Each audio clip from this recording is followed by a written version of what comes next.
নমস্কার বন্ধুরা, কেমন আছেন? আশা করি সকলেই ভালো আছেন। মাই কিচেনে আপনাদের স্বাগতে।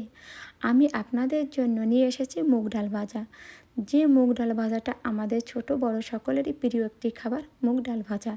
সেই মুগ ডালটা যদি আমরা বাড়িতে তৈরি করতে পারি কতই না সুন্দর হয় বন্ধুরা। আমি সেই মুগ ডাল ভাজাটা একদম সহজে বাড়িতে বানিয়ে দেখাবো। চলুন বন্ধুরা, তাহলে বানানো শুরু করি। মুগ ডাল ভাজা তার জন্য প্রথমে একটা বাটি নেব। একটা বাটি নিয়েছি আর মুগ ডাল নিয়েছি, আর একটা বাটিতে মেপে এক বাটি মুগ ডাল আমি নিয়েছি। মুগ ডালটা নেওয়া হয়ে গেছে। এখন এই মুগ ডালটাকে প্রথমে আমি সুন্দর করে 2-3 বার করে ডলে ডলে পরিষ্কার জল দিয়ে ধুয়ে নেব। আমি 2-3 বার করে সুন্দর করে ধুয়ে নিয়েছি। এখন আমি এর ভিতরে পরিমাণ মতন জল দিয়ে 2-3 মিনিটের জন্য ঢাকা দিয়ে রেখে দেব। এখন এই ডালটাকে ভালো করে নাড়াচাড়া করে আমি সেট করে দিয়ে একটা ঢাকনি দিয়ে 2-3 ঘন্টার জন্য এভাবে রেখে দেব। 2-3 ঘন্টা হয়ে গেছে। তারপরে আমি আপনাদের ঢাকনাটা খুলে দেখাচ্ছি। আমার ডালটা ভিজে ও ফুলে উঠেছে। এখন এটাকে একটা ছাঁকনি দিয়ে ছেঁকে নেব। একটা বাটির উপর ছাঁকনি সেট করে দিয়েছি, ডালটাকে ঢেলে দিয়েছি।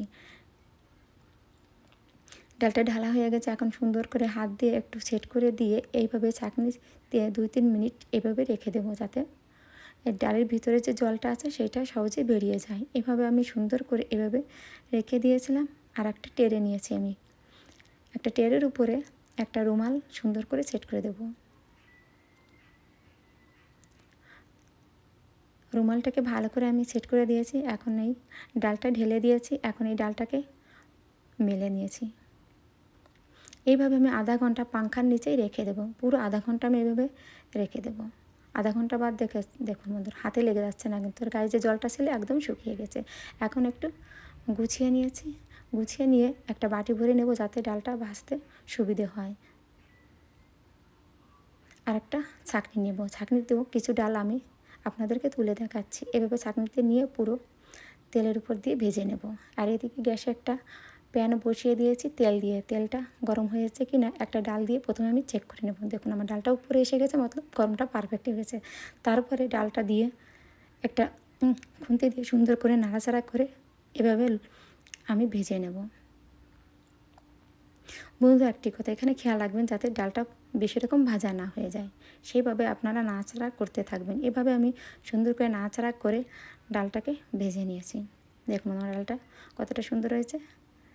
ডালটা ভাজা হয়ে গেছে। এখন এইটাকে আমি একটা থালাতে রেখে দিয়েছি। আর একবারও দিয়ে সুন্দর করে নাড়াচাড়া করে এভাবে আমি সম্পূর্ণ ডালটাকে ভেজে নামিয়ে নেব। আমার সম্পূর্ণ ডাল ভাজা হয়ে গেছে। একটা থালাতে নিয়ে আমি আপনাদেরকে দেখাচ্ছি। দেখুন বন্ধুরা কতটা সুন্দর হয়েছে। আর রেসিপিটি পছন্দ হয় লাইক, কমেন্ট, শেয়ার ও সাবস্ক্রাইবার করে আমার পাশে থাকবেন।